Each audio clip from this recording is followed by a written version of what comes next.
Fala. Eu falei, por favor, não fala, porque tem pessoa aqui. Não é pessoal que tá aqui. Eu sei. Eu tenho indicação. Mas só que o negócio não tá certo. Porque quem que arruma primeiro para receber as pessoas nas casas, tá bom? Eu tô ensinando você. Pra você, antes de você receber um cara na sua casa, o seu colega na escola, você tem que limpar a sua casa. Limpar banheiro, olha banheiro, olha que tá no banheiro se tá certo.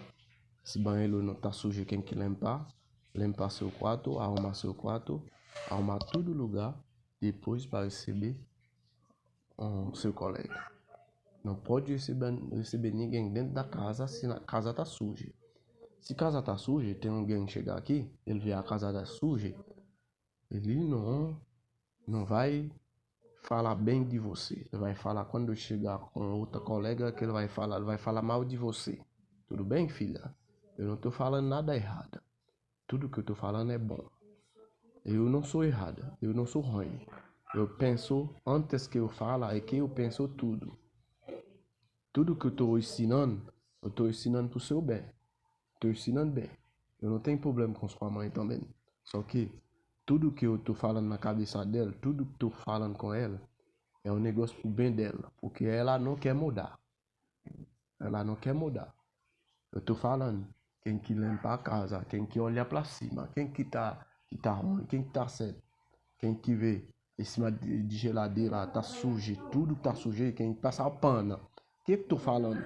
Eu não tô falando, eu não sou ruim. Essa aqui é nossa casa, é a casa de nós aí. Não é minha casa. Eu vou embora. Vai ficar pra vocês, só.